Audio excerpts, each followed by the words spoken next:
Bullets tear through the quiet dawn of a sleepy western town as ordinary ranchers and retired veterans, men who've seen enough conflict to last a lifetime, rise up one final time to defend their land and liberty. Led by Miranda Vale, a fiercely determined woman whose lightning-fast draw shocks even the most hardened outlaws, Graystone Gulch stands on the brink of war. Imagine a showdown straight from a classic John Wayne Western, but this is real, raw, and personal. Families threatened, heroes tested, and villains as ruthless as they come. This story delivers action, honor, and justice in the American tradition. You've lived long enough to know true bravery when you see it, and today you'll witness a community choosing freedom over fear. Can they overcome impossible odds? Or will the ruthless Cross Legion burn their dreams to ashes? Stick around and watch the entire story unfold. And remember, if you love true grit and inspiring tales of courage from ordinary heroes, subscribe to our channel for more unforgettable stories that embody the spirit of America. The year was 1875, and in the far reaches of a dusty western territory sat a town that no mapmaker would boast of, but every passing traveler seemed to know by name: Graystone Gulch. It was an unassuming place at first glance, just a single thoroughfare flanked by wooden boardwalks, crooked buildings, and the inevitable saloon whose piano notes and rowdy laughter bled into the arid night air. No one expected much of a future from Graystone Gulch. Some said the land was unlucky. Others swore it was cursed.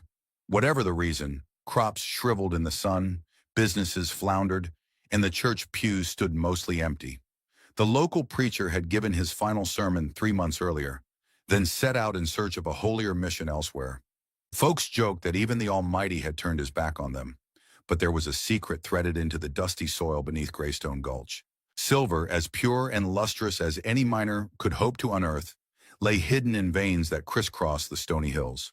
For those with the right tools or the right cunning, that silver promised fabulous riches.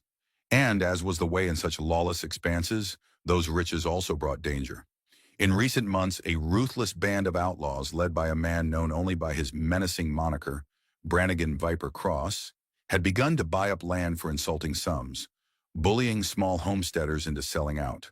Viper Cross was tall and lean, with sun-leathered skin, his eyes as pale as bleached bone. He carried a revolver that bore more notches than any man had a right to claim, and rumor had it his cruelty was matched only by his patience.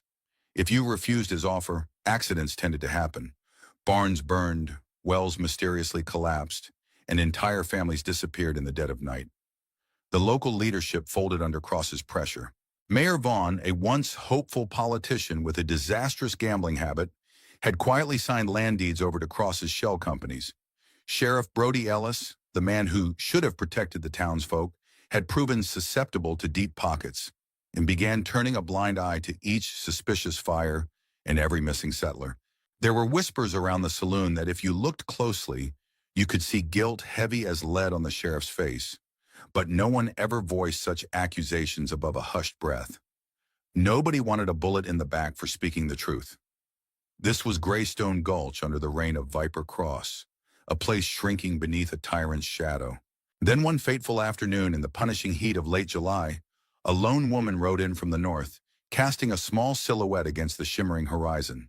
She guided her horse with an easy confidence and wore a wide-brimmed bonnet that kept her features obscured in shadow. She did not look like trouble, not on the surface. To anyone passing by, she might have been another hopeful soul come to scratch a living in the harsh soil. But inside that unremarkable exterior beat the heart of someone who had walked battlefields, seen cruelty, and learned what it took to fight back. Her name, as she gave it, was Miranda Vale, though the townspeople would soon learn that the name was as much a shield as the revolver she kept hidden beneath her skirts. News of the newcomer spread quickly, as such stories do in a small settlement. Some folks watched with idle curiosity. Others hoped a fresh face might mean a fresh wallet for their struggling businesses. Among those who took particular notice of Miranda Vale's arrival was Eliza Sutton, proprietor of the general store. Eliza had a knack for collecting whispers the way some women collect crocheted doilies. From behind her counter, she kept a keen ear on every rumor that drifted in with the tumbleweeds. It wasn't that Eliza was nosy, but rather that she recognized information as a commodity nearly as valuable as silver. And if she happened to help a person out with a quiet warning here, or a subtle nudge there, well, that was only good business. One sweltering morning, Eliza watched from her shop window as Miranda guided her horse to a stop outside. The stranger's arrival, quiet yet purposeful, made the hair on Eliza's arms stand on end. That was no ordinary traveler's posture. Something about the way Miranda sat in the saddle, shoulders squared and gaze steady, reminded Eliza more of a soldier than of some wandering pioneer. "That woman's got the stance of someone who's seen real trouble," Eliza muttered to herself, stepping outside to greet her. The sun was punishing, beating down mercilessly on the shabby, sun-bleached buildings.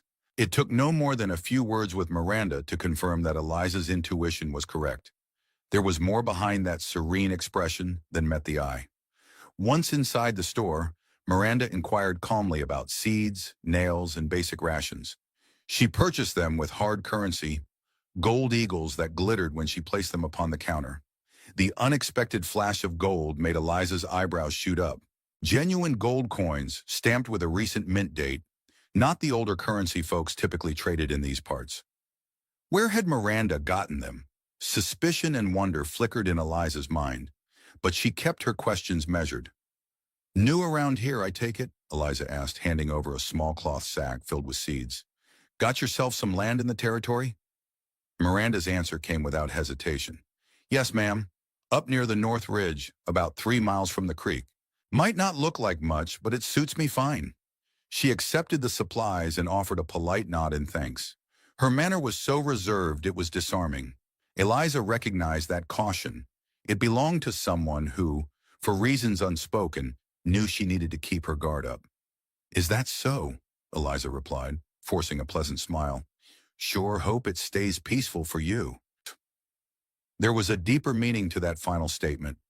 Everyone in Graystone Gulch knew that any unclaimed plot near the North Ridge was exactly where Viper Cross and his men had begun testing for silver. Peace there was in short supply. Whether by design or ignorance, Miranda had planted herself in dangerous territory. Still, Eliza saw no fear flicker across the newcomer's face, no moment of hesitation at the unspoken warning. The only visible response was the slightest tilt of Miranda's head, a signal that she had heard precisely what was meant and what was not said aloud. "Thank you kindly, Miss Sutton," Miranda said softly, tipping her hat. "We'll see how the land treats me." Then she stepped out into the scorching day, leaving Eliza with the echo of her own uneasy thoughts, and a sense that trouble was about to unfold, perhaps trouble wearing petticoats instead of holsters. Viper Cross heard about the new claim that same evening. In the hazy lamplight of the mayor's cramped office, Mayor Vaughn tried to justify the oversight. The older man's face glistened with perspiration under the stress of Cross's icy stare. Vaughn stammered, She paid in full, Mr. Cross. Signed everything proper. Didn't seem like the sort to cause any ruckus. I'm sure we can find a way to—" Cross cut the mayor off with a glare. The man's voice was smooth but lined with a rattlesnake's menace. "You assured me, Vaughn, that every last acre I wanted would be mine. You said your office would handle proper channels. Now I hear that a new settler has walked right in and staked a claim on the land we needed most." He leaned closer to the desk, and the mayor involuntarily shrank back, nearly toppling his inkwell. "I do not like surprises." Swallowing hard, Vaughn reached for a tumbler of whiskey he kept on his desk precisely for these tense encounters. "Sheriff Ellis will handle it. He always does." A snort of derision escaped Cross as he recalled how easily he had swayed the so-called lawman. A handful of gold, a few well-placed threats, and the sheriff had become as malleable as wet clay.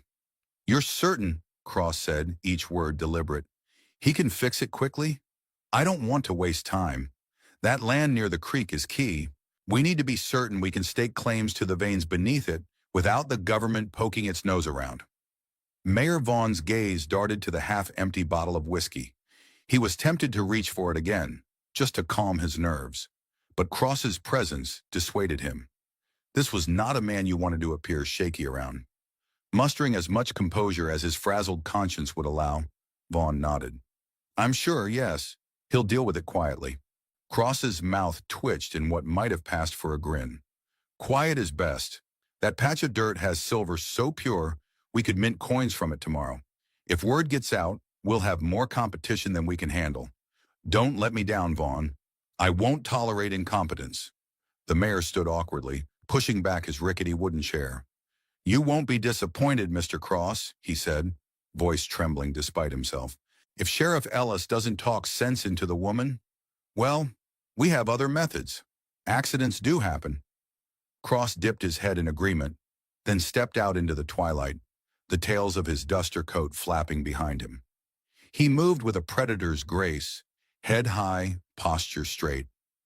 In the failing light, his silhouette seemed to stretch across the street, and as people caught sight of him, they averted their eyes. A hush fell over any group he passed, the same hush that might befall a group of mice when a hawk swoops overhead. Viper Cross thrived on that fear. It fueled him, justified his every wrongdoing as necessary.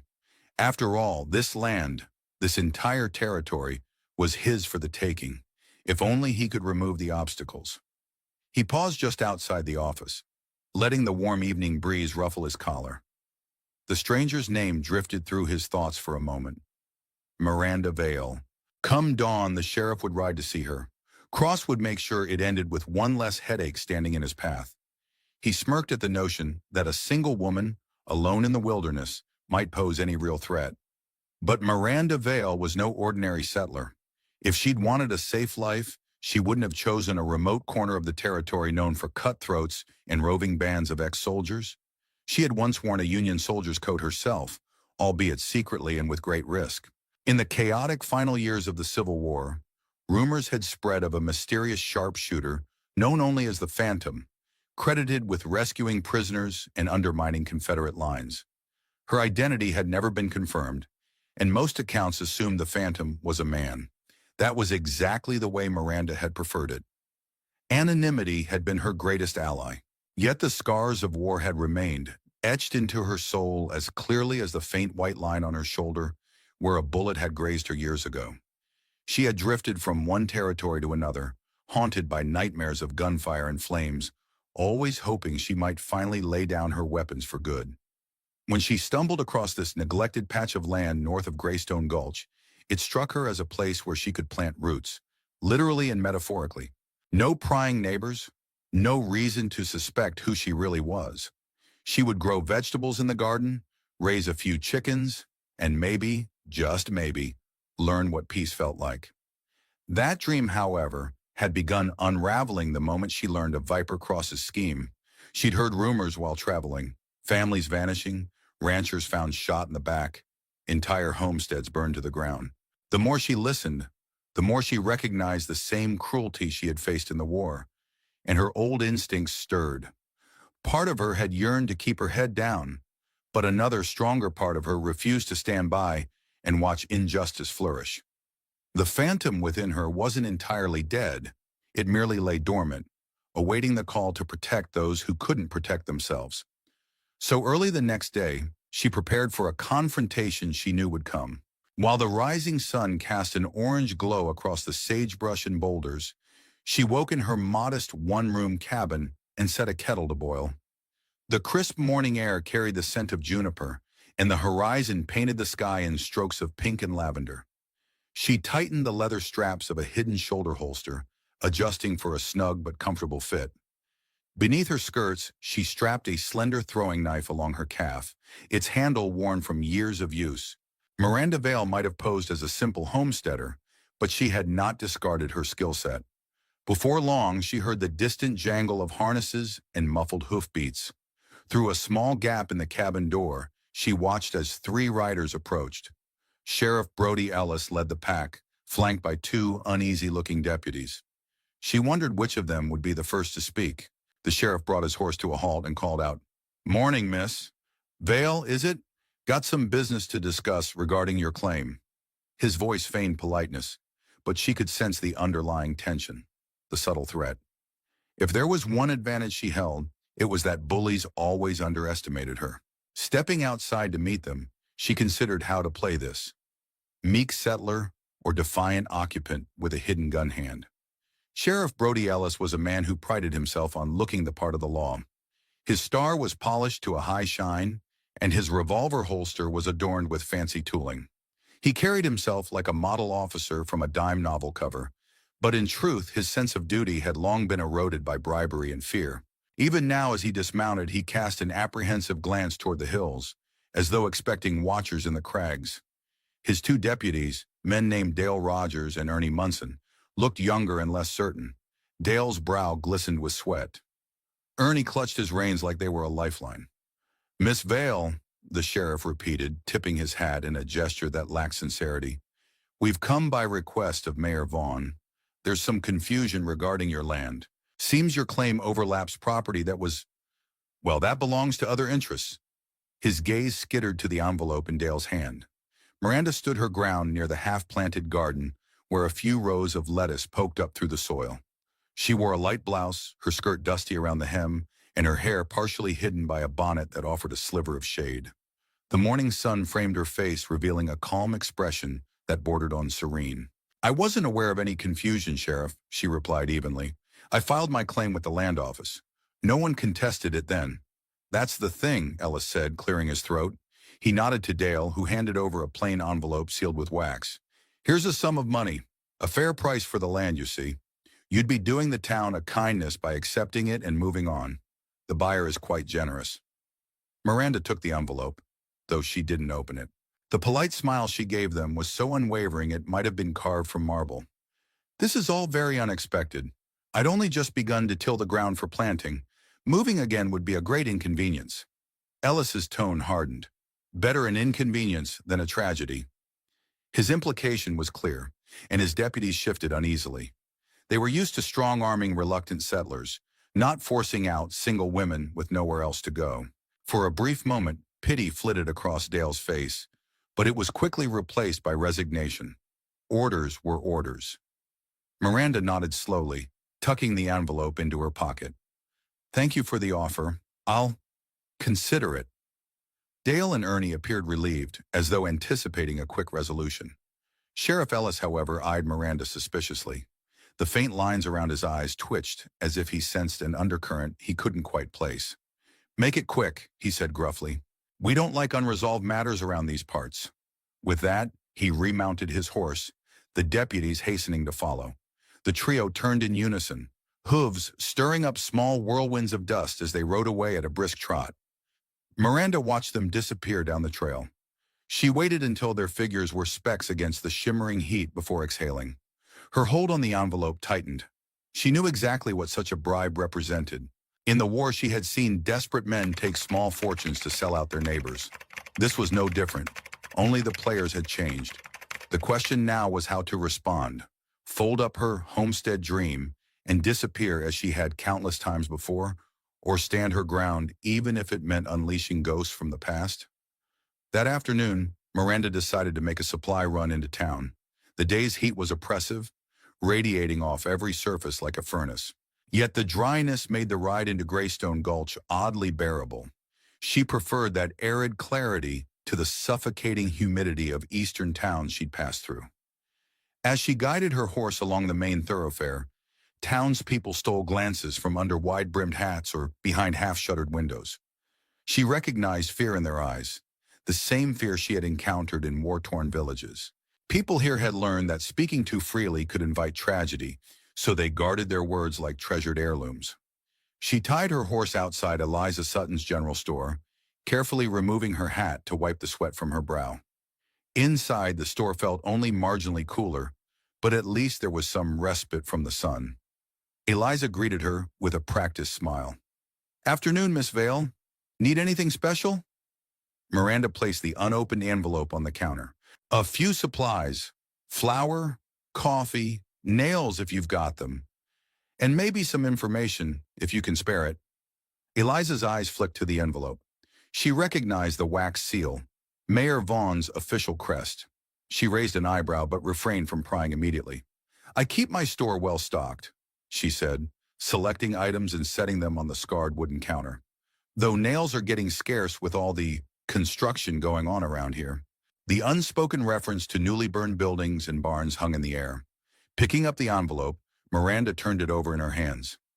"There's talk of silver in these hills. You heard anything of the sort? Eliza hesitated. It was one thing to gossip about day-to-day oddities, another to confirm suspicions that could endanger one's life. Still, she felt an inexplicable desire to help this stranger, who carried herself with an unbendable will. They found a rich vein not long ago, a few miles from where you've staked your place. Rumor says Viper Cross has big plans. He buys people out, or he takes care of them if they won't sell. Like the Thayer family. She paused to glance around the empty store. Last month, their homestead caught fire in the middle of the night. They barely escaped with their children, wound up fleeing the territory altogether. Miranda's lips pressed into a thin line. She set the envelope down, unopened still, as though the money inside was tainted. I see. That's a grim story. Not the only one, Eliza replied softly, lowering her voice as if the shelves themselves might be listening. One family after another. If they don't leave, they vanish. And the sheriff does nothing but fill out a report before quietly filing it away. Some folks say if you go to him for help, you'll end up vanishing that much sooner. A spark ignited behind Miranda's eyes. Anger mingled with a sense of inevitability. She thanked Eliza, paid for her supplies, and stepped back out onto the porch. The weight of injustice hung on her shoulders. No wonder the town was so subdued. They lived under the constant threat of sabotage and violence. She glanced down the street. At the far end, she could see the mayor's office, its windows shuttered against the heat. Or perhaps shuttered against the truth.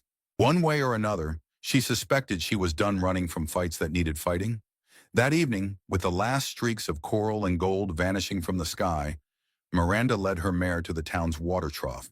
She reached for a ladle to slake her own thirst, savoring the cool relief on her parched throat.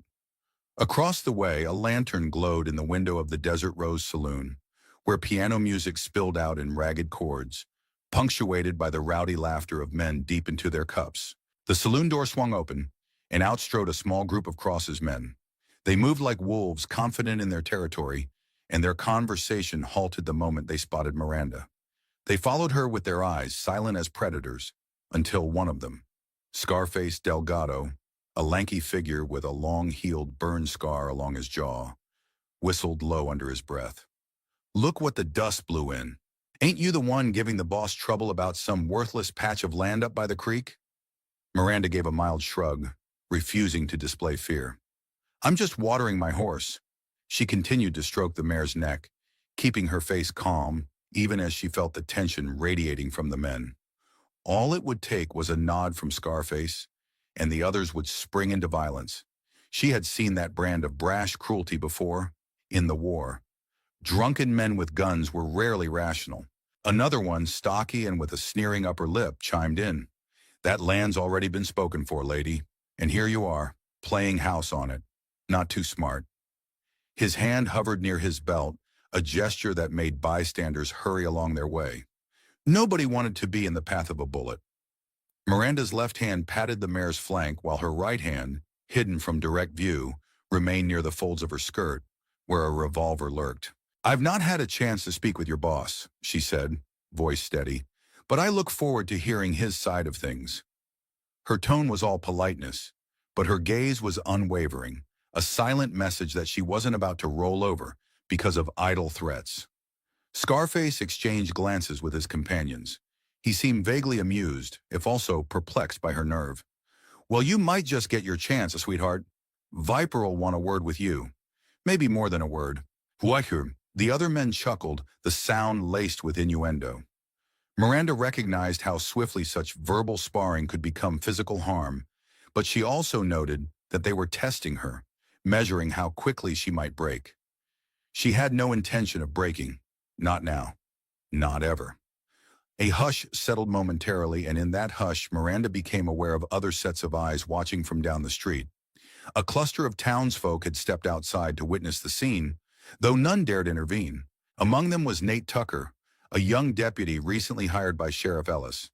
He wore a polished badge, so new it caught every flicker of lantern light. He looked anxious, torn between a desire to uphold justice and a fear of outrunning his own authority.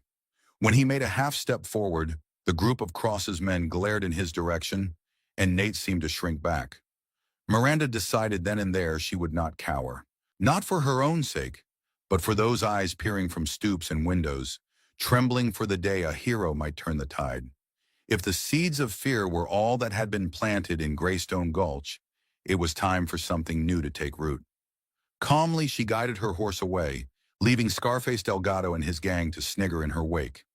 They would see soon enough that she was not like the others they had terrorized, and if confrontation was inevitable, she would meet it on her own terms.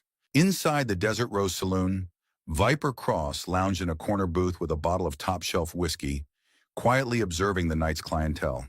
His presence there was more statement than necessity. By making the saloon his evening haunt, he reinforced the notion that Graystone Gulch belonged to him. Men gambled at nearby tables, women drifted about carrying trays of beer, and the piano man played an upbeat tune that failed to lighten the simmering tension in the room. A hush fell across the saloon when Scarface Delgado and his cronies returned. They sidled up to Viper's table. Delgado leaned in, a sly grin lighting his scarred face.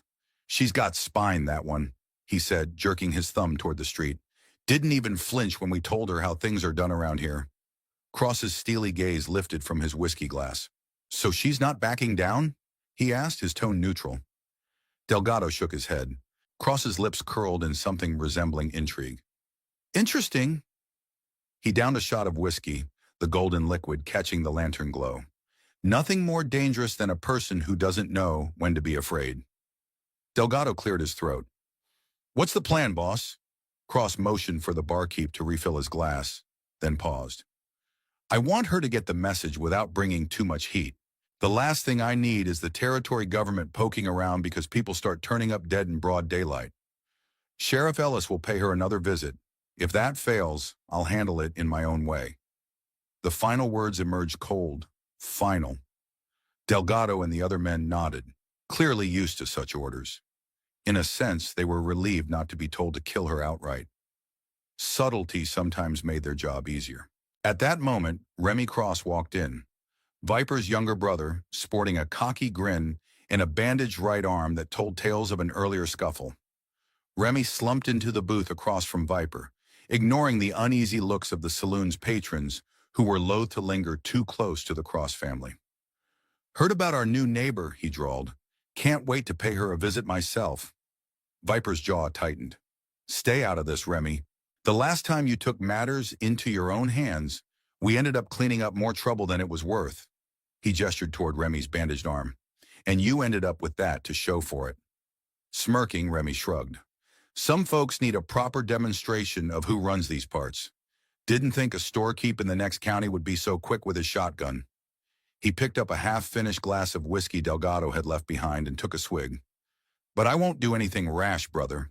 Let me at least talk to her. Maybe she'll see reason." Viper eyed him uncertain. He knew Remy's idea of talk often ended in intimidation and rough handling, but something about the challenge of a defiant newcomer obviously caught his brother's attention. "Fine," he said at length, "but keep it clean. We can't afford a high-profile killing, not when our silver shipments are about to ramp up. Understand?" Remy raised the glass in a silent toast, and the corners of Viper's mouth curved into a thin smile. No matter how fearless this Miranda Vale thought she was, she hadn't yet faced the full force of the Cross family. If she refused the next polite warning, that confrontation would be swift and merciless. Meanwhile, Miranda Vale was finishing up her errands. The lamps along Graystone Gulch's main street flickered, casting dancing shadows on the ground. She had just stepped out of the small telegraph office, where she had quietly sent a message to a contact in the next county regarding the suspicious nature of land deals here, when she heard her name called. "Miss Vale!" The voice belonged to Nate Tucker, the young deputy she had noticed earlier. He jogged toward her, breath catching in the cool night air. "Deputy," she greeted, tucking a slip of paper into her satchel.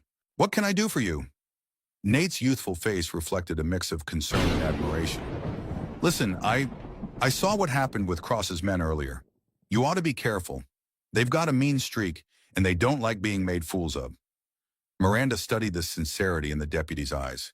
He couldn't have been older than 19 or 20, full of the ideals that drew some men to pin a star on their chest. "I appreciate your concern, but I'm not looking for trouble. I simply won't be bullied off my claim." Nate nodded, chewing his lip in uncertainty. I wish the sheriff felt the same, but well, he's not exactly looking out for folks. Once Viper Cross got his hooks into him, it was over. For a while, I hoped I could do something. Make a difference, you know? But every time I try, I'm told to stand down. If I push too hard, I'll lose my job. Or worse. Miranda placed a reassuring hand on Nate's shoulder. Sometimes the bravest thing you can do is speak up, even when every voice tells you to hush. If you see something truly wrong, do you plan to remain silent? Or do you plan to do your duty? A flicker of shame passed over the deputy's face, but also a seed of determination. I signed on to uphold the law. I never expected that the law could be twisted by men like Cross. If something big goes down, he trailed off, uncertain how to phrase his concern. I'll do what needs doing, Miranda said softly. You do the same. We'll let the rest sort itself out. With that, she offered him a small nod and turned to walk away. But Nate reached out as though another thought had just come to him. There was a family that vanished a few days ago, he whispered, glancing around to ensure no one overheard. The Lawson family from a homestead west of the Gulch. No sign of them, except a burned wagon out near Devil's Fork. The sheriff wrote it off as bandits or maybe Indian trouble, but I overheard Cross's men bragging. I think they took the Lawsons. I think they're holding them somewhere. Miranda's gaze sharpened. The notion of captives being held by outlaws, likely over land disputes or leverage. She'd seen it before, and it never ended well. Thank you for telling me, she said, voice low. Stay vigilant, Deputy Tucker. If there's a chance to help those people, we'll find it. With that, she left the deputy standing under the glow of a flickering lantern, burdened by the truth that bigger storms were on the horizon. Over the next few days, Miranda kept to her homestead, rising at dawn to tend her garden and check on the handful of chickens she had acquired. She maintained a routine so mundane it could have belonged to any ordinary frontier woman. But behind that routine lay a methodical vigilance. She took note of hoof tracks on distant ridges, signifying watchers or scouts. She spotted a glint of metal on a nearby hill one afternoon, suspecting it might be a spyglass. Someone was keeping tabs on her, likely on orders from Viper Cross. That knowledge didn't unnerve her. It steeled her resolve. Late on the third day, she saddled her horse and rode out to check her fence line, a plausible excuse should any curious eyes track her movements. In truth, she planned to do some scouting of her own. She followed the creek north, letting the rush of water mask the sound of hooves on soft earth. The landscape changed subtly. The creek ran shallow here, winding through stands of cottonwood and willow. Sunlight filtered through the leaves, dappling the ground with shifting light and shadow.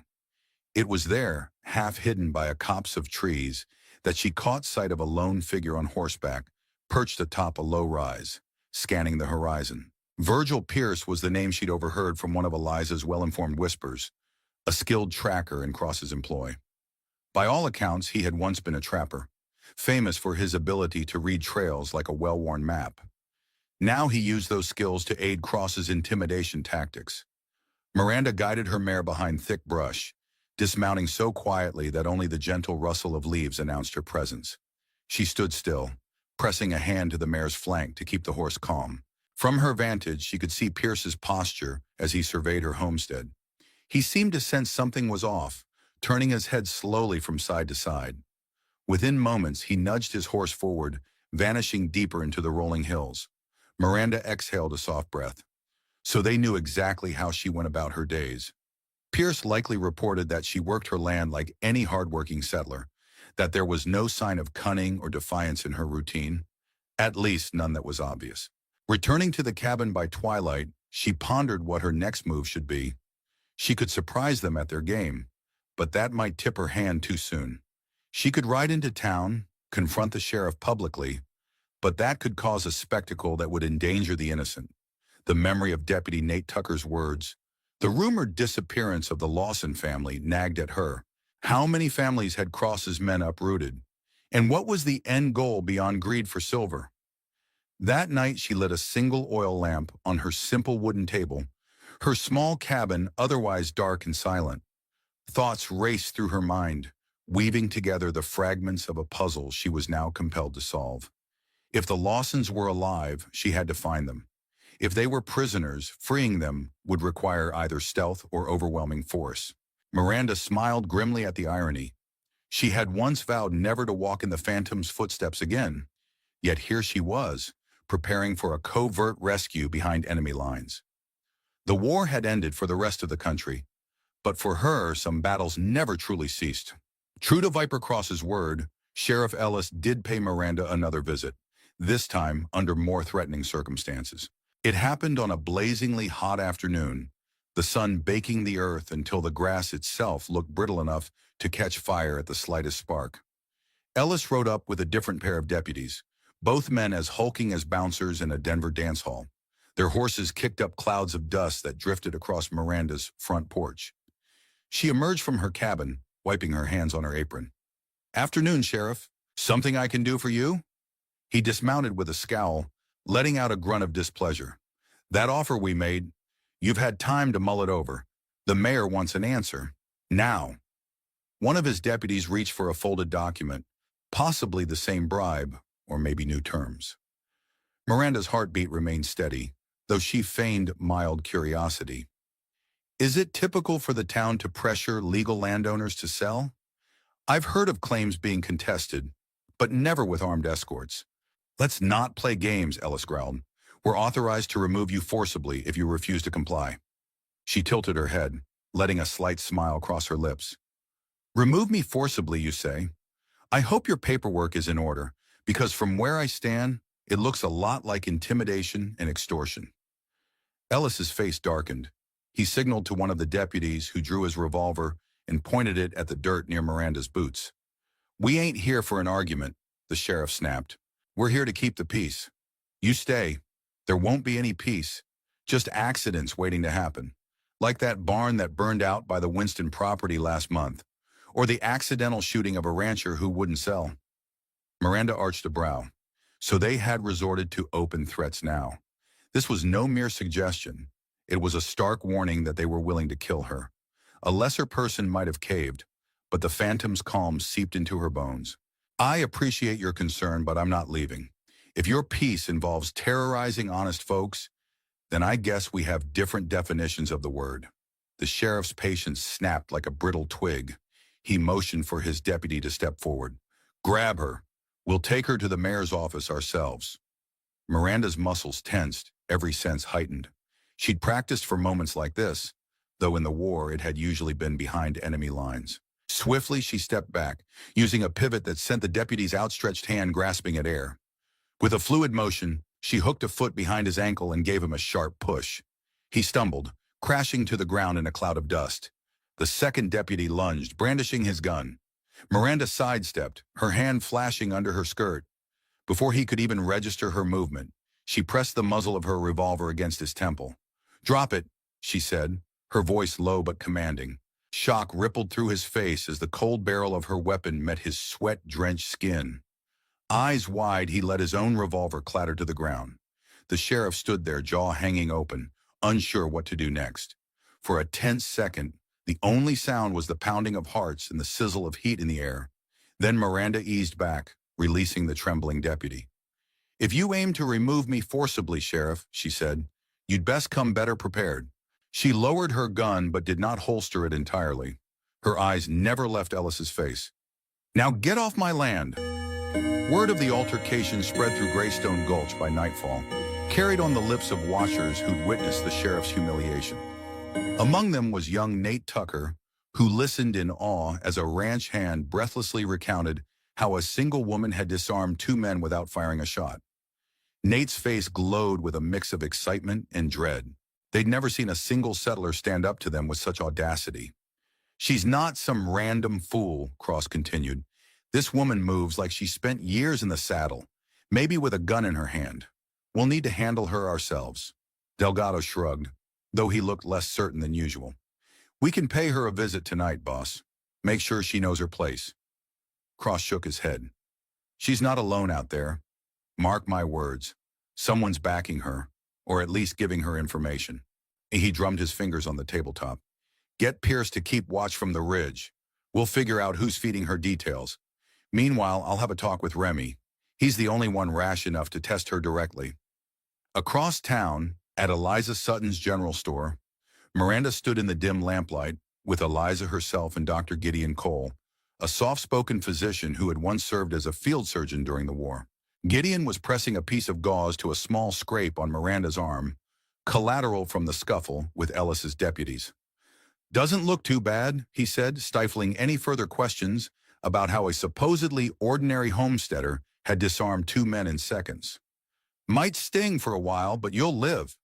Miranda nodded, thanking him for his care. Eliza hovered nearby, a worried furrow creasing her brow. "Word is, Cross is fuming," she said. "Some folks claim he was spooked by how fast you were. Others think he's just waiting for the right moment to make an example out of you." Miranda glanced at the swath of black night visible through the store window. "Let him come," she said softly. "I'm tired of bullies winning just because no one stands up." Gideon and Eliza exchanged cautious looks. They admired her courage but knew that in these parts, a bold stance often led to an early grave. Still, no one voiced an argument to dissuade her. Outside, the street was dark, with only a few lanterns illuminating the wooden walkways. Despite the tension in the air, a faint sense of hope seemed to ripple through the townspeople who caught glimpses of Miranda's resolve. Maybe this was the shift they had been waiting for, a chance to see Viper Cross's iron grip loosen. Or maybe, some feared, it was the spark that would ignite a much larger fire, a fire that could burn Graystone Gulch to the ground. Either way, the die had been cast. There was no returning to the shadows for Miranda Vale. Late that night, as silence settled over the gulch, even the raucous saloon grew hushed, Miranda slipped out of Eliza's store. She preferred the cover of darkness for what she had in mind. With steady steps, she guided her horse through a narrow alley, ensuring that no patrols from Cross's men were nearby. Once she was sure she wasn't followed, she nudged her mare into a brisk trot toward the wide expanse of desert to the west. The moon hung low, bathing the landscape in pale silver. In the hush of midnight, the territory felt both vast and claustrophobic, a place where voices could echo for miles, yet secrets remained hidden behind every knoll. Miranda carried with her a coil of rope, a lantern hooded to reduce its glow, and the quiet determination that had guided her through countless covert missions in the war. The location she aimed for was a rumored hideout near Devil's Fork, where the Lawson family's burned-out wagon had been found. Nate Tucker's words about the family's disappearance wouldn't leave her mind. If there was any chance they were still alive, she had to see for herself, even if it meant going alone. The desert night was unforgiving, the temperature dropping sharply. The crunch of gravel and the distant calls of coyotes were her only companions. After what felt like hours of riding, she reached a narrow ravine nestled between two ridges. At the mouth of the ravine, scorched scraps of wood and twisted metal lay scattered, a grim reminder of some fiery event. Her lantern's feeble light revealed wagon spokes and blackened boxes. "Lawson's," she whispered, scanning the area. She dismounted and carefully moved forward, listening for any sign of watchers. The only sound was a breeze rustling the dried brush. Deeper into the ravine, she discovered tracks, human footprints, horseshoes and drag marks, leading to a yawning cave. The hairs on the back of her neck stood up. Had Cross's men stashed their prisoners here? She edged closer, every sense on alert.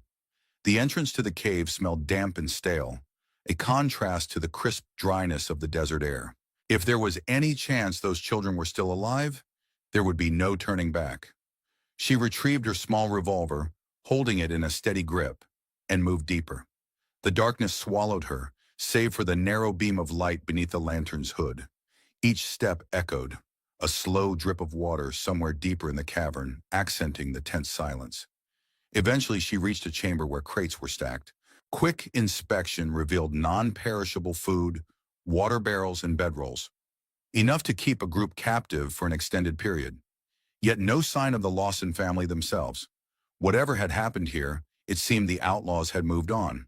Or perhaps they never brought the family to this precise spot at all. Frustration built in Miranda's chest. She took a final scan, hoping for any clue, a note, anything that might tell her the family's fate. Nothing but shadows and the faint scuffle of rodents in the dark.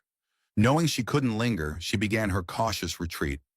A rescue mission was forming in her mind, but she needed more information, and she needed allies. Alone, she might save a few lives. Together, they might just save a town. Night clung to the desert like a dark shawl as Miranda Vale emerged from the cave near Devil's Fork. The excursion had left her tired but no closer to discovering where the Lawson family might be imprisoned, if they were even still alive. A hot wind hissed through the sagebrush, carrying dust that stung her eyes. She paused by a scraggly juniper to mount her mare, forcing herself to remain vigilant. The moon was high, casting stark shadows across the uneven terrain. She guided her horse carefully, thankful for the animal's sure-footedness in the shifting sand and rocky paths. As she rode back toward Graystone Gulch, her mind churned with questions. The crates in the cave suggested Cross's men had planned to hold captives, or stash contraband, for more than a day or two. The presence of a child's boot only confirmed that the Lawsons had been there at some point. Why move them? Were they being shuffled from one hideout to another to avoid detection? It reminded her of the war's darker episodes, when Confederate camps relocated prisoners in the night to keep them from being freed by raiding parties. She suppressed the memory, burying it alongside too many others, best left unspoken. By the time she reached the outskirts of the gulch, the moon was sinking low. A faint glow on the horizon hinted at dawn's approach. Instead of returning to her homestead, she headed for the back entrance of Eliza Sutton's general store, confident that her new ally would be awake before sunrise to prepare for the day's trade. Sure enough, lights burned in the upstairs window. Miranda dismounted, tied her horse behind the store, and rapped softly on the back door. Moments later, Eliza appeared in a simple housecoat, blinking away sleep. "Miranda?" Eliza asked, eyes widening. "What on earth?" "I had to check something." Miranda kept her voice low, stepping inside to spare Eliza the chill morning air. The store's storeroom smelled of coffee, flour, and spices, all jumbled together in a dusty tapestry.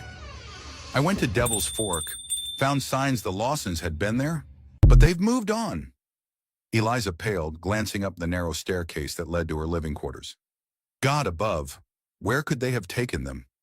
Do you think they're still—" "I don't know," Miranda admitted. "Fornum." Miranda accepted the offer, listening to the wind rattle the eaves, that constant reminder of the desert's silent watchfulness. For now, at least, she had a moment's reprieve before the next storm. By mid-morning, Miranda stepped back out into the bustling street, the sun's rays already casting sharp angles across the clapboard storefronts. "We found signs of them at a cave near Devil's Fork, but they're long gone. If anyone in town has heard rumors, we need to collect every scrap of information. Cross's men are moving them around." Nate exhaled, tension evident in the set of his jaw. "I'm trying, but the sheriff threatened to revoke my badge if I go behind his back. Being a deputy is all I've ever known." His words faltered when Miranda gripped his arm. "You told me you swore an oath to uphold the law. That oath matters more than a piece of tin on your vest. If they remove your badge, that might just free you to do what's right." A flicker of shame crossed his features. "I guess you're right," he murmured, straightening as though summoning courage. "Where do we start?" Miranda managed a slight, reassuring smile. "Talk to Dr. Cole. He treats a lot of folks who wander through, and people often confess things to a doctor they won't say to anyone else." She patted his shoulder, feeling a rush of relief that someone within the ranks of so-called law enforcement was on her side. "Stay vigilant, deputy," she said, stepping away, "and keep quiet about what we do until we have enough to act." As she continued down the street, she caught the disapproving stares of a few townsfolk, no doubt worried that her confrontation with the sheriff would bring them all fresh woes. Yet others, like the aging tailor who gave a subtle nod, seemed hopeful.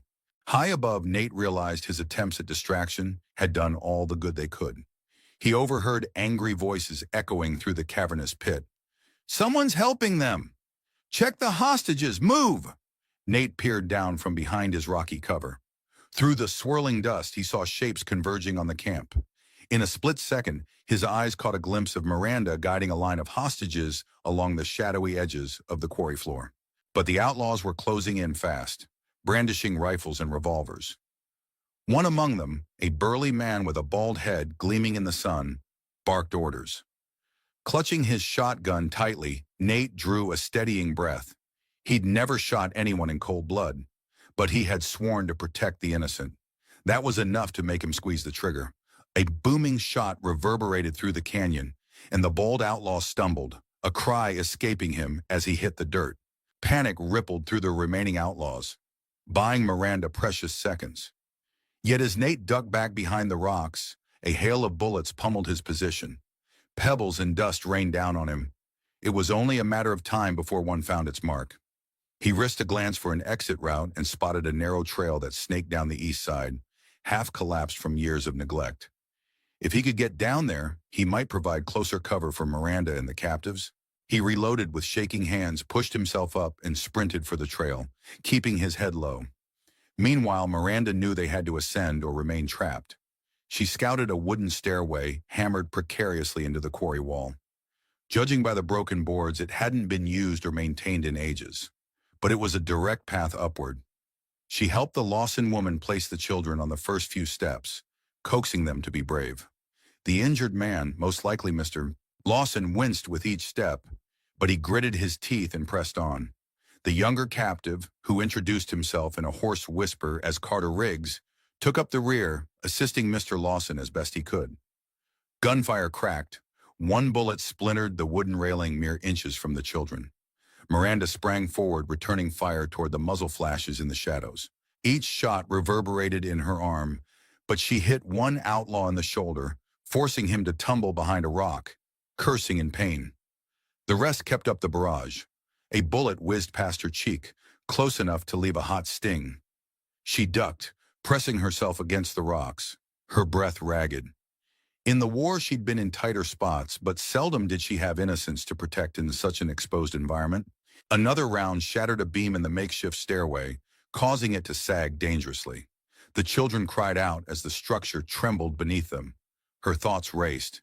Could they all make it to the top before the entire stairway collapsed or was riddled with bullets? She glanced upward and saw a flash of movement. Nate Tucker, precariously picking his way down the narrow east side trail. She met his gaze.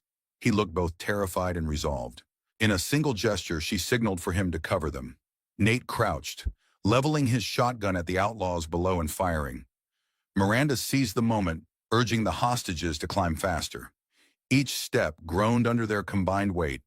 Dust from shattered rock filled the air, stinging eyes and throats. Another bullet struck a rung just inches away from Miranda's boot, sending her stumbling. She clung to the railing, knuckles white. "We're almost there," she lied, hoping the promise of safety would push the exhausted survivors onward. She could feel the entire structure swaying under the strain. One rung cracked, sagging beneath Mr. Lawson's foot, and Carter Riggs lunged to support him. For a fleeting instant, Miranda feared they'd all plunge to the quarry floor. But the broken rung held just enough, and they kept climbing, hearts pounding in unison. Step by precarious step, they neared the top, guided by a single beacon of hope, that if they could just reach solid ground, maybe Graystone Gulch still had a chance. Nate Tucker steadied himself on the ledge, heart drumming like a wild animal in his chest. Below him, he could make out muzzle flashes as the outlaws fired desperately at the ascending group. Miranda was among them, returning shots with deadly accuracy whenever possible. With each blast from her revolver, an outlaw either ducked or dropped. But they were outnumbered, and the rickety wooden stairway felt as if it might collapse at any moment. Swallowing hard, Nate planted his boots against the rocky ground, bracing the shotgun's stock against his shoulder. He peered down the barrel at two outlaws who crouched by a boulder, preparing to reload. Taking aim, he squeezed the trigger. The first outlaw went down hard, dropping his revolver. The second scrambled away, cursing. That gave Miranda and the captives another precious second or two to climb. Then disaster struck. A sharp crack echoed through the quarry. The central beam of the stairway snapped, weakened by bullet holes and the weight of so many bodies. With a shudder, a chunk of the structure tore away from the wall, tilting precariously. Screams cut the air. Miranda, the Lawson family, and Carter Riggs clung desperately to whatever handholds they could find. Nate's stomach lurched. "Hold on," he shouted, though his voice was lost in the din. He fired again, trying to keep the outlaws at bay. But he knew that if the entire stairway gave way, no amount of covering fire would save them from a deadly fall. Miranda gritted her teeth, wrapping one arm around a splintered support beam, while the children clung to her skirt. The beam swayed, dangerously close to ripping away. Adrenaline blazed in her veins. She glanced upward, saw Nate frantically waving, "Climb," he mouthed, gesturing to the top. The older Lawson child, a boy, maybe 9 or 10, managed to scramble onto a somewhat stable plank. With Carter's help, the boy pulled his younger sister up. Mr. Lawson, his face pale from blood loss, struggled to keep his foothold. Carter held him steady, but a renewed volley of gunfire shattered more planks. One bullet whizzed past Miranda's ear, another grazed Carter's leg, drawing a grunt of pain. She realized they couldn't linger any longer. With a single-minded focus, she pushed upward, ignoring every protest from her own weary muscles. They inched closer to the top, each movement painfully slow. Below, an outlaw took aim at them, only to be stopped by a shot from Nate that ripped through the man's side. Another guard tried flanking from a different angle, but Miranda spun, firing a single perfect shot that sent him crashing onto his back. The stairway groaned again, showering them with dust and debris. Finally, the children reached the lip of the quarry, where Nate caught their arms and pulled them to safety. Carter and Mr. Lawson followed, both grimacing in pain. Last came Miranda, breathing heavily, her hands slipping on a broken rung. For an instant, she was sure she'd fall, but someone grabbed her, Nate leaning precariously over the edge. She locked eyes with him and pushed off the last plank. With a surge of effort, he hauled her over the brink. They collapsed onto solid ground in a tangle of limbs, lungs burning with dust and fear. Cries of relief filled the air. Carter and the Lawsons rolled onto their backs, gasping. Nate stared at the fractured remnants of the stairway, half of it dangling uselessly like a broken skeleton. Beyond it, at the quarry floor, the outlaws scrambled in disarray. The rescued group was alive, and for one critical moment, that was all that mattered. Miranda's knees wobbled as she stood, adrenaline draining from her body like water from a cracked canteen. She reached for the older Lawson boy, Peter, she learned, helping him to his feet. The girl clung to her mother, tears mixing with dust on her cheeks. Mr. Lawson lay still, his wounded leg stretched out awkwardly, while Carter Riggs pressed a hand to his own bleeding calf. Nate Tucker swallowed hard, seeing the state of their injuries. "We have to get them to Dr. Cole," Miranda said, breathing heavily. "Help me splint Mr. Lawson's leg enough for travel." Nate nodded, rummaging in a small pack he carried for any medical supplies. He produced a strip of cloth and a short length of wood meant for patching fence posts. It wasn't ideal, but it would have to do. Miranda gently ripped open Mr. Lawson's pant leg, ignoring the man's pained groan as she felt for broken bone. "Hold still," she murmured. "This is going to hurt." Together, she and Nate braced the leg as best they could, tying it with the cloth to keep it from shifting on the ride back. Behind them, a muffled gunshot rang out from the quarry below. One of the outlaws, apparently unwilling to let them escape without a final act of malice, fired up at the ridge. The bullet ricocheted off a rock, sending splinters of stone zipping past Nate's face. He flinched, heart pounding, before returning fire, forcing the outlaw into cover. They had little time before more trouble arrived. Moving quickly, Miranda and Nate helped the wounded into the saddle. Mr. Lawson needed propping against Carter, who hissed when the horse jerked. "I'll manage," Carter said through gritted teeth, patting the animal's side. "Just get us moving." Miranda hoisted the Lawson children in front of their mother on her mare. The mother, Anna Lawson, wrapped her arms protectively around them, tears of relief still wet on her cheeks. "Thank you," she whispered to Miranda, voice trembling. "We thought we'd die down there." Miranda gave a tight nod, heart aching for what they had endured. "We're not out of danger yet," she cautioned, climbing onto the back of Nate's horse so she could still use her gun if needed. "Stay close!" They spurred their horses into motion, galloping away from the quarry's edge, just as another fusillade of shots spat dust at their heels. Nate took the lead, navigating through rocky outcroppings that would hamper any pursuers. The throbbing in Miranda's temples intensified as she glanced back, half expecting a posse of Cross's men to come tearing after them. But the outlaws likely needed time to regroup, especially after losing several men to bullet wounds. An hour's ride stood between them and the safety of Graystone Gulch, and every minute carried the risk of an ambush. Miranda exchanged a grim look with Nate. There would be no respite until they reached Dr. Cole. The horses snorted, hooves kicking up dust clouds in the waning light. Grim though it was, the ride back felt almost triumphant. They had accomplished the improbable. saved captives from the heart of Cross's operation. If the stories about missing families had circulated as far as neighboring counties, this rescue might be the spark that ignited broader resistance. In the distance, she saw the faint outline of the town. Night would soon settle again, but perhaps for the first time in a while, Graystone Gulch wouldn't go to sleep in hopeless fear. And yet Miranda wondered just how Viper Cross would retaliate once he discovered she'd robbed him of his hostages. The war was about to intensify. Of that she had no doubt. Their arrival in Graystone Gulch sparked a flurry of whispers and exclamations. As Miranda, Nate, and the rescued captives neared the edge of town, onlookers appeared on porches and boardwalks to stare at the ragged procession. A few recognized the Lawsons and gasped, hands flying to their mouths in astonishment. They had presumed the family dead or long gone. Others quickly rushed to fetch Dr. Gideon Cole, whose lantern bobbed in the twilight as he hurried toward them. "Over here," the doctor called, voice tinged with urgency. They guided the horses to a stop near the humble clinic, a small building originally intended as a dressmaker's shop, now repurposed for healing.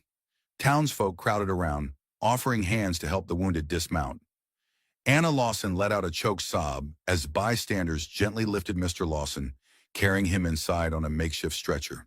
The children clung to their mother, eyes wide with shock. Eliza Sutton arrived moments later, pressing a hand to her heart at the sight of them. "Lord have mercy," she whispered. "You really did it." Her gaze flicked to Carter Riggs, who was helped off his horse by a burly rancher. The young man was pale, wincing at every step, but managed a shaky thumbs up. Eliza turned to Miranda. "Your arm, blood." Miranda looked down at her sleeve. A deep graze marred her bicep, where a bullet had evidently skimmed her in the quarry. She'd been too focused on everyone else to notice the sting. "I'll live," she said, though her vision swam for a second. Adrenaline had a way of masking pain until the crisis passed. Dr. Cole beckoned her inside. "I'll need to tend to all of you," he insisted, though his voice betrayed relief as he quickly inspected Mr. Lawson's fractured leg. The clinic's lantern light revealed the depth of the injuries. Splintered bone, bruises, lacerations. He set to work with calm efficiency, calling for fresh water and clean cloths. Anna Lawson clasped Miranda's hand, tears spilling down her cheeks. "I don't know how to thank you," she murmured, her voice shaking. "We heard them talk about ransoms, about worse. My babies." Her words caught in her throat. Miranda squeezed her hand gently, fighting her own surge of emotion. "I'm just glad we got there in time." She glanced at the children, who huddled together like frightened birds. "Don't worry, you're safe now." Her tone was resolute, though her thoughts lingered on the many other families who hadn't been rescued in time. Outside, the crowd grew. Word spread that Deputy Tucker and Miranda Vale had saved the missing Lawson family, even bringing in another captive to boot. Faces once shadowed by hopelessness now lit with cautious optimism. A group of ranchers who had been on the fence about resisting Cross exchanged significant looks, as if silently acknowledging that maybe they had a fighting chance after all. Then came Sheriff Ellis threading his way through the gathering with an air of furious indignation. "What is the meaning of this?" he demanded, eyeing the blood-stained bandages and exhausted horses. "What the devil were you two doing at that quarry? I didn't authorize any rescue operation." Nate Tucker lifted his chin, though fear flashed behind his eyes. "We got credible information about hostages, Sheriff. We acted on it. These people were going to die if we didn't intervene." Ellis's gaze darted over the wounded Lawsons, then narrowed at Miranda. "You had no jurisdiction to—" Miranda stepped forward, ignoring the throbbing in her arm. "They were in danger. We saved them. If you can't see that's more important than your so-called jurisdiction, maybe you're in the wrong job." A hush fell, townsfolk gawking at the direct challenge. For a moment, anger twisted Ellis's features, but the presence of so many witnesses, some of whom were seeing living proof of Cross's crimes, stayed his hand. He stood there, jaw working, as if searching for a retort that wouldn't incriminate himself or the Cross Empire. Ultimately, he turned sharply on his heel and stormed off, muttering about unauthorized nonsense. Nate exhaled shakily. "Well, that went about as I expected." Miranda wiped sweat from her brow. "It's just begun," she replied, her voice low but resolute. "We've drawn a line in the sand. Now we see who crosses it." That night, Graystone Gulch buzzed with restless energy. Some folks gathered around the Desert Rose Saloon, eager to share the extraordinary news of the Lawson family's rescue. Stories circulated like wildfire, how Deputy Tucker and that formidable woman stormed the quarry in a blaze of gunfire, outsmarting a legion of Cross's thugs. Miranda overheard a few such tales and almost laughed at the embellishments. There had been no legion, just a handful of outlaws. But letting rumors paint a picture of heroic defiance might serve the town's morale. Inside Eliza Sutton's store, Miranda sat on a stool, letting Dr. Gideon Cole stitch the graze on her arm. Eliza watched from across the room, arms folded, eyes flicking with worry. "We heard from Carter Riggs," she told Miranda quietly. "He's stable, and he's explaining some things to the Lawsons. Says they were held captive because Cross wanted leverage. Maybe to force the family to sign over more land?" Miranda nodded, wincing only slightly as the needle pulled thread through her skin. "Leverage is Cross's specialty, but maybe we've cut off one of his best bargaining chips. Without the Lawsons, he loses a chunk of power." Dr. Cole finished tying the suture and placed a clean bandage over the wound. "You should rest," he admonished. "That arm needs time to heal, and you've lost more blood than you realize. The same goes for the deputy, if I can get him to sit still long enough for an exam." Miranda offered a grateful smile. "I'll do my best. But we both know rest might be scarce if Cross retaliates." She rose, rotating her arm experimentally. The pain was dull but tolerable, overshadowed by a deeper concern. "How's Mr. Lawson?" Cole's voice softened. "He'll live, but that leg might not heal properly. We'll do our best, but he'll need weeks of care. The children are unhurt physically but traumatized. Anna Lawson, she can't stop crying. It's going to take more than bandages to fix what they've been through." A flare of anger twisted Miranda's gut. This was the true cost of Cross's empire. Broken families, shattered spirits. And it would continue unless more people stood up. She turned to Eliza. "I need to send word to the nearest government outpost. Maybe request a territorial marshal or a federal agent. Something official that can't be easily bought off." Eliza frowned. "That'll take time. And I heard Cross has contacts in those offices. If they intercept your request, then we'll just have to make sure it's delivered directly," Miranda said with renewed determination. "If we can gather enough testimony from the Lawsons and Carter, the territorial law can't ignore this." Eliza hesitated, then nodded. "I can arrange for a courier first thing tomorrow. We'll need statements, and we should collect all the other evidence, documents, bribe envelopes, anything that ties Cross to these crimes." Miranda patted the bandage on her arm absently, already plotting their next moves. "We'll compile it all, and if Cross tries to come at us in the meantime, we'll show him this town won't lie down like a beaten dog."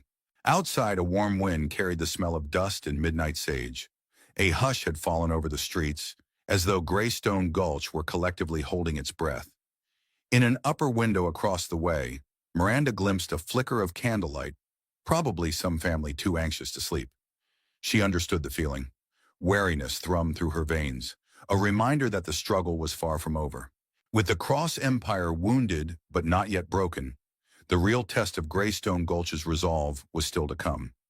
Morning broke in crimson and gold, finding Miranda Vale already astride her mare, heading out of town under the watchful eyes of citizens who had risen early out of curiosity or lingering fear. The plan was straightforward.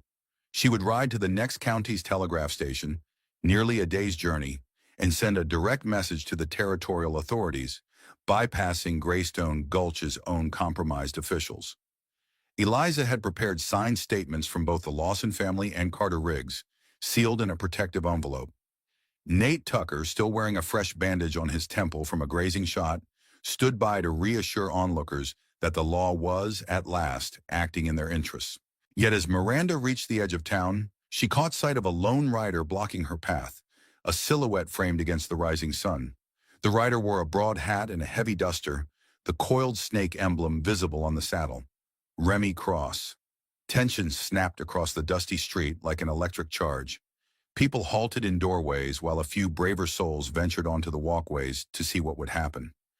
Remy raised a hand in greeting, but his grin was more predatory than polite. "Going somewhere, Miss Vale? You sure got a knack for stirring up trouble." Miranda kept her mare steady, eyes narrowed. No trouble unless someone starts it. Move aside. He shifted in his saddle as though deliberating. I heard about your little jailbreak at the quarry. Quite the spectacle. My brother's none too happy you took what belonged to us. Miranda bristled at his use of belonged, as if the Lawson family were property. But I suspect you're off to do something even more damaging to our interests, Remy continued, tapping the coiled snake on his saddle. You'd best think twice. Her heart pounded, but outwardly she remained calm. Already thought thrice, she retorted, and I'm still leaving. Remy's grin soured. You have no idea what kind of storm you're calling down on this town. My brother built an empire that stretches beyond these dusty roads. You think we're just a handful of outlaws? He's got friends in high places. Miranda glanced around. Townspeople stood rooted in place, anxious to see if a gunfight would erupt. She spotted Nate Tucker and Dr. Cole among them, tension writ across their faces. You know, she said, raising her voice so others could hear, the more you threaten us, the more determined we are to stand. Maybe it's time Graystone Gulch stopped trembling at the sound of your name. A flicker of doubt passed through Remy's eyes, quickly replaced by anger. Brave words, he sneered, but words won't save you if you run afoul of the real power in these parts. Miranda edged her horse forward, refusing to yield the road. You sure you want to test that right now? She rested her hand on the hilt of a revolver holstered discreetly on her hip. While she had no desire to gun Remy down in the street, she wouldn't shy away if he forced her hand. For a moment, it seemed like a standoff might explode into bloodshed. But Remy merely spat in the dust, his eyes glittering with hatred. This ain't over, he muttered, yanking his reins. He turned his horse in a tight circle, hooves clattering, then galloped off, leaving a swirl of dust in his wake. Miranda exhaled, only then realizing she'd been holding her breath. The townsfolk let out a collective sigh, some edging forward to congratulate her on facing down Remy Cross again. But Miranda's thoughts churned. Remy's threats rang true.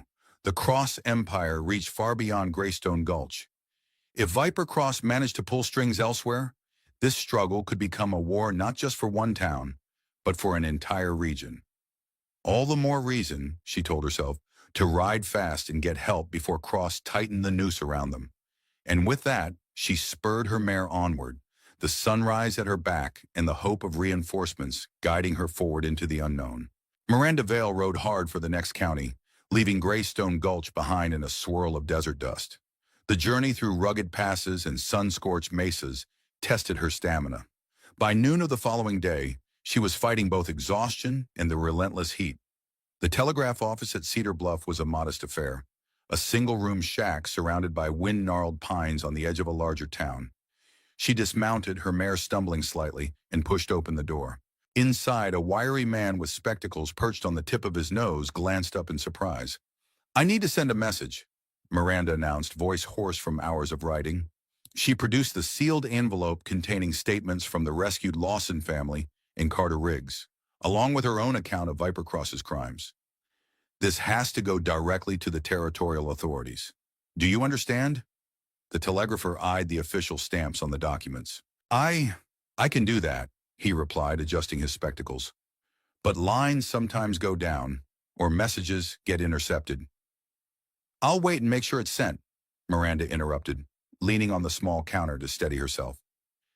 And if there's a marshal or federal agent within 100 miles, inform them of the urgency. Graystone Gulch is under siege by a corrupt land baron. Her forceful tone made the telegrapher swallow nervously. After a moment's hesitation, he nodded and began tapping out her message on the telegraph key, each series of clicks echoing in the silent space. Miranda listened intently, her heart thudding in time with the metallic beats.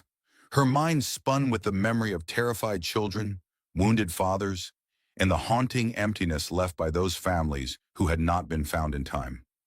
Once the message was sent, she sank into a wooden chair by the wall, exhaustion crashing over her like a wave. But her reprieve lasted only a moment. She heard approaching hoofbeats outside, too brisk and numerous to be casual travelers. A quick glance through the dusty window revealed 3 riders dismounting. Their saddles bore the coiled snake emblem. A surge of adrenaline jolted Miranda upright. Either Cross or his men had anticipated her move. Stay inside, she hissed to the telegrapher, who paled. Without waiting for him to respond, she slipped through a side door. The midday sun nearly blinded her, but she forced her eyes to adjust, stepping around the building to get a clearer view. The riders, tough-looking men in trail-worn dusters, were scanning the small cluster of buildings, presumably for the woman who had dared to defy Viper Cross. Miranda's instincts took over. She moved swiftly between a row of stacked crates, keeping her footfalls light. If they found her, there would be a shootout right in the middle of Cedar Bluff. Her revolver felt reassuringly familiar in her hand. She edged close enough to hear their angry murmurs. "She has to be here. Remy said she'd come for the telegraph. Spread out. Boss doesn't want her slinking away again." Miranda's breath quickened. If these men intercepted her now, it could mean the death of more than just one messenger.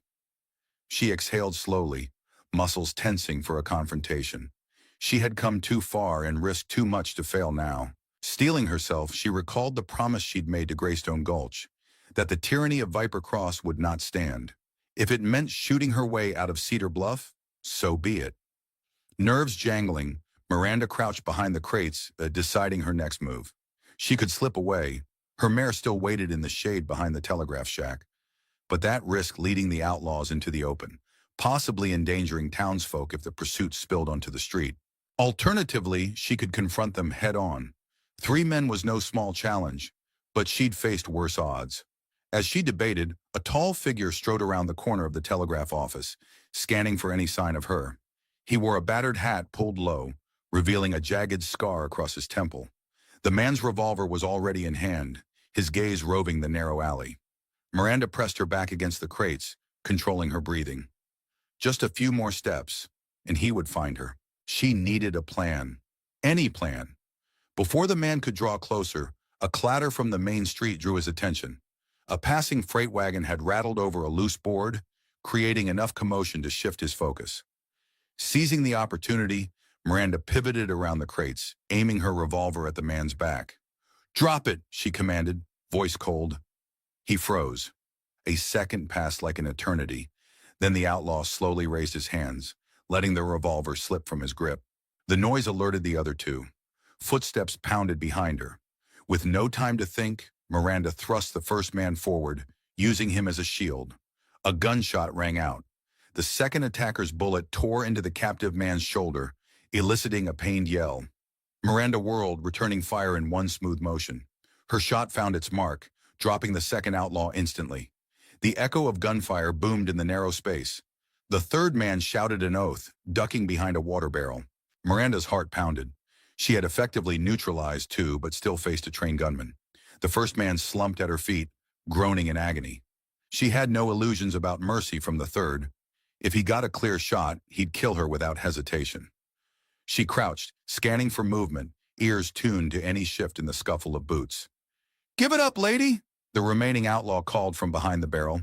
"You're cornered!" Miranda swallowed, ignoring the sweat stinging her eyes. "I could say the same for you," she retorted, steadying her revolver. The alley had become a deadly puzzle. One wrong angle, and a bullet would find her. She inhaled, then darted forward. Sure enough, a muzzle flash brightened her peripheral vision. She fired twice in response, heart thumping so loudly it nearly drowned the thunder of gunfire. A pained shout confirmed her shots had landed. Then silence. Breathing hard, Miranda advanced, revolver raised. The man lay sprawled, a bleeding wound in his side. She kicked his revolver away, checking to ensure he posed no further threat. Overhead, the sun beat down mercilessly, as though indifferent to the violence it lit. The outlaws were down. 2 badly wounded, 1 dead. All because they dared intercept her mission to summon real justice. A tremor coursed through her, not from fear, but from the sudden letdown of adrenaline. She forced herself to remain alert. The telegrapher peered out from the doorway, eyes wide with horror at the sight of carnage. "Send word that Cross's men just attacked a messenger," Miranda rasped. "Let them know I'm heading back to Graystone Gulch as soon as I can." She reloaded with shaking hands, her mind returning to the townsfolk who waited, uncertain of their future. If help came, it wouldn't arrive for weeks, maybe more. In that window of time, Cross would surely make a move. Resolved, she grabbed the reins of her mare, swung into the saddle, and set off, leaving the wounded outlaws to the local law. She had a town to protect, and if an outright war was coming, she intended to be ready. Back in Graystone Gulch, the atmosphere crackled with a new tension. The daring rescue of the Lawson family had emboldened some townspeople, while others fretted that Viper Cross would unleash a wave of retribution. Mayor Vaughn had grown skittish, all but barricading himself in his office, refusing to face the public. His closeted deals with Cross weighed heavily on his conscience, and rumors suggested he was drinking more than usual to cope.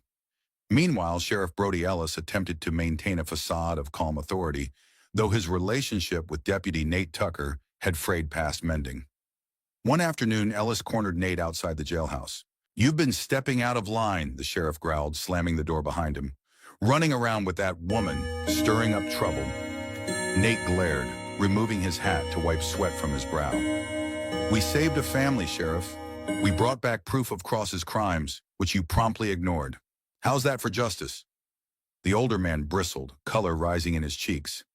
"Keep that tone, Tucker, and you'll lose more than your badge. I've got half a mind to toss you in a cell for insubordination. The next time Cross or his men have a complaint, you stay out of it, understand?" Nate didn't respond. He simply turned on his heel and strode away, not trusting himself to speak. He knew Cross had an iron grip on Ellis, yet seeing the sheriff so brazenly dismiss the truth made him sick. If the town's designated defender was compromised, who was left to uphold the law? A woman with a concealed revolver and a deputy with a target on his back. That seemed to be it. A few hours later, Nate found himself meeting secretly with Eliza Sutton in the back of her store. She was sorting through inventory, but her mind was clearly elsewhere, her motions mechanical and anxious. "Miranda's telegram should be on its way," she said. "But we can't just wait around for cavalry that might never come. Any luck rallying local support?" Nate exhaled, leaning against a shelf stacked with flour sacks. "A handful of ranchers are open to standing up against Cross, but they're scared. They've got families to protect, herds to manage. They see what happened to the Lawsons and think, that could be me next time." Eliza nodded grimly. "At least folks are talking about forming a militia or something like it. But we need real training, real tactics. A few shotguns and some old muskets won't do much against Cross's professional killers." They both fell silent, each weighed down by the enormity of the task. Since Miranda's departure, news had spread that Cross was summoning reinforcements. Men loyal to him were said to be on the move from distant camps. The timeline was unclear, but the threat was real. One traveler claimed to have seen a band of at least 20 men riding under the coiled snake emblem. Another insisted that was an understatement. Nate squared his shoulders. "We do what we must," he said. "Miranda will come back, and until then, we hold out. If Cross wants to tighten his noose, let's make sure we don't stand still and wait."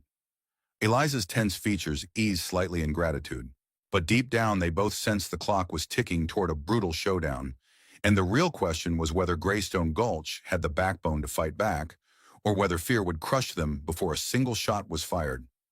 Days later, Miranda returned at dawn, exhausted, battered, but resolute. She rode into Graystone Gulch just as the orange glow of sunrise ignited the ridges beyond town. Despite the early hours, she spotted figures milling about, as though sleep had eluded them.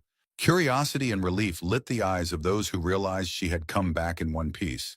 The battered telegraph office at Cedar Bluff had been just the start of her return journey.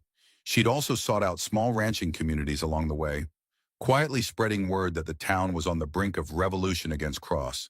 She reined in her mare outside Eliza Sutton's store, nearly toppling from the saddle. Nate Tucker, who had been sleeping in the store's back room since his falling out with Sheriff Ellis, appeared instantly, rushing to steady her. "You're hurt," he exclaimed, noting her bandaged thigh and the weariness in her face. "Nothing new," Miranda managed, leaning on him for support. "Ran into some of Cross's men in Cedar Bluff. Had to make my point." She let a mirthless smile slip before her expression turned grim. "Got the telegraph sent, though. The question is whether the territorial authorities can get here in time." Eliza pushed open the door, eyes widening. "Thank heavens you're alive. You look half-starved." Swiftly she helped Nate guide Miranda inside, where they eased her onto a chair. The store smelled of coffee and gun oil, both necessary staples these days. "Any good news?" Eliza asked, searching Miranda's face for a hint of optimism. I managed to speak with a sympathetic ranchers group, Miranda replied, wincing as Nate peeled back the makeshift bandage on her leg. They're not large in number, but they're skilled riders and marksmen. If Cross makes a move, they'll ride to help us. Also heard rumors that Cross's father, Colonel Jericho Cross, might be heading this way. He's an ex-Confederate officer known for guerrilla tactics. She paused, letting that sink in. If it's true, the fight we've seen so far might only be the prelude. Eliza stifled a gasp. Viper Cross is terrifying enough, but if his father's half as cunning, he's worse, Miranda said, her tone hollow. She had heard stories of Colonel Cross during the war. Swift raids, merciless campaigns, entire towns subdued through fear. Like father, like son, it seemed. They're building something bigger than a land grab. They want control, not just of Graystone Gulch, but any settlement with silver or strategic value. Nate tore a strip of cloth from a clean bolt of fabric on the store shelf. Let me wrap this properly, he muttered, focusing on Miranda's wound. His fingers trembled slightly. The gravity of her words was getting to him. We'll get you patched up, then figure out how to handle this. Miranda gritted her teeth as he tightened the bandage. Thank you, but we don't have much time. We need to organize. Eliza, can you gather folks here tonight? We'll hold a meeting. No, a council of war. The town has to decide whether to hide or fight. Eliza straightened. I'll spread the word discreetly. Some might be too frightened to show, but enough want to see Cross gone. Perhaps we'll have a real turnout. Miranda nodded gratefully, although uncertainty gnawed at her. If Colonel Cross was truly en route, Graystone Gulch was about to face a battle unlike any it had endured. Her thoughts drifted to the children she'd seen playing in the dusty street. Would they live in a town freed from tyranny, or witness their home burn under a warlord's wrath? One thing was certain, fear would not silence her. Not anymore. That evening, under a sky streaked with indigo and silver, a clandestine gathering took shape in the dimly lit back room of Eliza's store. Word had gone out quietly. All those willing to stand against Cross should come prepared to plan, to pledge, or to walk away forever. Miranda settled herself at a rough-hewn table, wincing slightly as her bandaged leg protested. She was weary but determined. At her side stood Deputy Nate Tucker, jaw set in unwavering resolve. Across from them, Dr. Gideon Cole and Carter Riggs, still nursing his own injuries from the quarry rescue, hunched over lantern-lit maps. Around 24 townspeople crammed into the small space. Ranchers, shopkeepers, a few farmers, and even 2 of the saloon's bartenders. Notably absent was Mayor Vaughn, who had locked himself in his office, and Sheriff Ellis, whose loyalty had become so questionable that no one had bothered to invite him. The murmurs of conversation died as Miranda rose, balancing against the tabletop. Thank you all for coming, she began, scanning the group. I know it takes courage to meet here tonight. By now you've heard rumors of Colonel Jericho Cross joining his son. If that's true, Graystone Gulch won't just be dealing with a band of thugs, but an organized force determined to seize control of this region. We can't stand alone if they bring in dozens, maybe hundreds of men. Our best chance is to make a stand here, with the help of neighboring ranchers and any official reinforcements that might arrive in time. A bearded rancher named Garrett Mullins folded his arms. I got a wife and kids, Vale. I can't just pick up a gun and go to war. Miranda nodded, expecting such fears. I understand. None of us wants violence. But if Cross overtakes this town, do you think your family will be safer? Look what happened to the Lawsons. To every homesteader who refused to sell. Hiding isn't going to keep them safe. It'll only delay the inevitable. Carter Riggs spoke up, leaning on a crutch. I've seen their camps, folks. They're not just rustling cattle or burning barns. They're gearing up like an army. If you don't defend your homes, trust me, they'll claim everything. And they'll do it without remorse. Dr. Cole added quietly. And I've been treating the wounded. I've seen what Cross's cruelty does to families. If we don't push back, we're giving him license to tear us apart piece by piece. A hush fell over the room as the townsfolk exchanged uneasy glances. Finally, Beryl Thompson, one of the saloon bartenders, stepped forward. She was slender, but carried herself with a quiet confidence. I'm in, she declared. Man like Viper Cross ran my cousin off his ranch last year. We never heard from him again. I'll do whatever it takes to keep my kin here safe. One by one, voices rose in agreement, Garrett Mullins exhaled deeply and nodded. Even the store's quiet clerk, who'd said little all night, volunteered to pass messages or help gather supplies. A sense of fragile unity began to form, though Miranda could tell fear still gnawed at many hearts. This was a step into the unknown, an everyday group of townspeople preparing to fight a well-armed menace. "Then it's decided," Miranda said, her voice steady despite the tightness in her chest. "We organize, we train. We gather every scrap of proof we have, and with luck, the territorial law will arrive before we're overrun. But if Cross attacks first, we'll be ready. Graystone Gulch won't die without a fight." The chorus of murmured assent carried a flicker of hope. For the first time in a long while, fear wasn't the only force guiding their future. Under Miranda's direction, Graystone Gulch transformed seemingly overnight. Those who could handle firearms spent their mornings drilling behind the old livery stable, where straw bales became targets. Deputy Nate Tucker led basic marksmanship sessions, instructing ranchers and shopkeepers alike on how to load, aim, and fire. It was a far cry from professional military training, but it instilled a crucial sense of agency. Even if their shots weren't perfect, at least the townsfolk no longer felt utterly helpless. Meanwhile, Dr. Cole turned the ramshackle clinic into a triage center, stocked with bandages, herbal remedies, and what meager medical supplies he could scrape together. He worked alongside a couple of volunteers, teaching them how to disinfect wounds and set broken bones. "If there's a fight," he explained soberly, "we need more hands than just mine ready to patch people up." Eliza Sutton spearheaded the logistics. She turned her general store into a makeshift command post, keeping track of who had volunteered supplies: grain, salted meat, spare clothing, bedding for the wounded. Old Bob, the local carpenter, improvised barricades at key intersections, using scrap lumber and metal sheets hammered together. After a single day, the town's main street looked less like a dusty frontier outpost and more like a fort in progress. Miranda oversaw it all, fighting through her own healing injuries.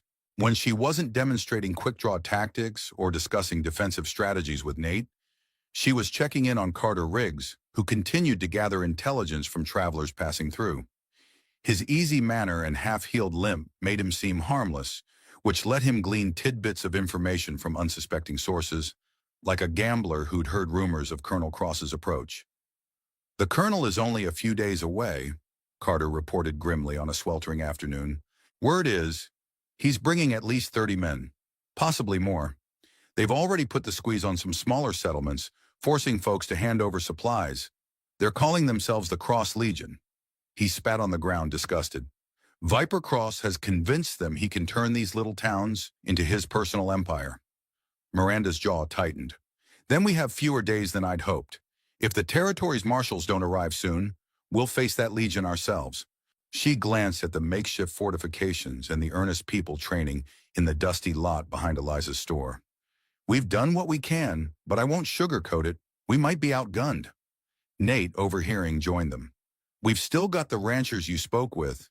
They sent word they'd come if trouble started. Between them and our own folks, we can put up a decent fight." His voice sounded more confident than his eyes looked, but Miranda appreciated the effort. For the first time in years, the old sense of battlefield tension coursed through her blood, a mixture of dread and fierce protectiveness. In the war, she had fought to free prisoners, to disrupt enemy lines, always in the shadows. Now she stood in the light, teaching ordinary citizens how to defend their homes. The difference was both empowering and terrifying. If Cross unleashed his men, there would be no quiet infiltration, no sneaking hostages out by night. It would be a brawl on the main street, with bullets flying and lives on the line. By dusk, the day's preparations ended as lamps flickered awake in windows up and down the street. Families huddled inside small cabins, some praying, others methodically readying rifles they hadn't touched since the war. Miranda stepped onto the boardwalk, listening to the subdued hum of the town's uncertain heartbeat. One thought reverberated in her mind.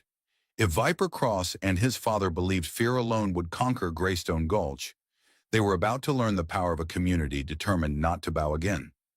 Near midnight, a rider approached from the western trail, an urgent pace kicking up silvered clouds of moonlit dust. Eliza Sutton, up late inventorying supplies, heard hoofbeats clatter on the empty street. Alarmed, she raced outside, shotgun in hand. The figure halted in front of the store and rasped, "Need to speak with Miranda Vale." Eliza recognized the horse, a chestnut mare belonging to a rancher from the neighboring settlement. She beckoned the rider, who all but collapsed off the saddle. "Get inside," Eliza murmured, guiding him through the store. She fetched water while he gasped for breath, dust caking his sun-creased face. "I'll get her. Just sit tight." Moments later, Miranda entered, flanked by Dr. Cole and Nate Tucker. The rancher, Wyatt Garcia, struggled to his feet, removing a worn hat that revealed sweat-drenched hair. "Vale," he managed between labored breaths. "Cross's men, they hit our place, took supplies, threatened to burn us out if we didn't pledge loyalty." Miranda's eyes narrowed. "Is your family safe?" "Scattered," Wyatt admitted, voice trembling. "Some fled to the hills. Others surrendered. But I got a way to warn you. Cross is only a few miles behind me, maybe a day's ride. He's got at least 20 men, all well armed." Eliza's face went pale, but Miranda steadied herself with a deep inhale. So it was happening. Cross's final push to crush any resistance. "You did the right thing coming here. We'll offer you shelter and medical attention. Is there anyone else heading our way?" Wyatt shook his head, swallowing hard. "Not that I know of, but ranchers from the south might be on their way. They were organizing, said they'd send riders to help. Don't know if they'll make it in time." Dr. Cole laid a reassuring hand on Wyatt's shoulder. "Sit down. Let me check you over." The exhausted man complied, shivering despite the heat. Nate exchanged a meaningful glance with Miranda. The confrontation they'd all braced for had come to their doorstep with startling speed. Emerging onto the boardwalk outside, Miranda and Nate surveyed the sleeping town. Windows glowed faintly in a few cabins, but mostly Graystone Gulch slumbered. "We have to warn everyone," Nate said quietly. "If Cross arrives by noon tomorrow, we need folks in position by dawn." Miranda gave a curt nod. "We've practiced for this. We'll set watchers on each approach to the town, have signals ready if they see dust on the horizon. Dr. Cole and Eliza can run the central hub here. Let's also move the wounded, like Mr. Lawson, to the safest spot, probably the old church basement." Nate sighed, the weight of leadership hanging heavy on his young shoulders. "What if we can't hold them?" Her eyes hardened. "Then we do what we must for as long as we can. This is our line in the sand." They split up to rouse the town, each knocking on doors and explaining the urgency. Fear etched every face that greeted them, yet no one retreated. Instead, men and women alike set about moving furniture to barricade certain streets, prepped extra firearms, and gathered in prearranged posts around the dusty perimeter. Sleep was out of the question now. Even a few children carried buckets of water or loaded shells with trembling fingers. Come morning, Graystone Gulch no longer looked like a mere frontier settlement. Makeshift defenses rose at either end of the main thoroughfare, and every vantage point had a lookout. Miranda, perched on the second-floor balcony of an abandoned boarding house, gazed over the silent fortifications. Beneath her stern focus, she remembered every scar of war etched onto her body and soul. This was different. This was a fight for a community's right to exist without terror, and she intended to see it through, whatever the cost. Dawn arrived in a haze of purple and gold, bathing Graystone Gulch's makeshift fortifications in soft light. Wind stirred the dusty street, carrying the distinct tension of a powder keg about to explode. On the edge of town, a watchman suddenly blew a horn, 3 sharp blasts. Miranda's pulse spiked. It was the signal that riders were approaching from the west.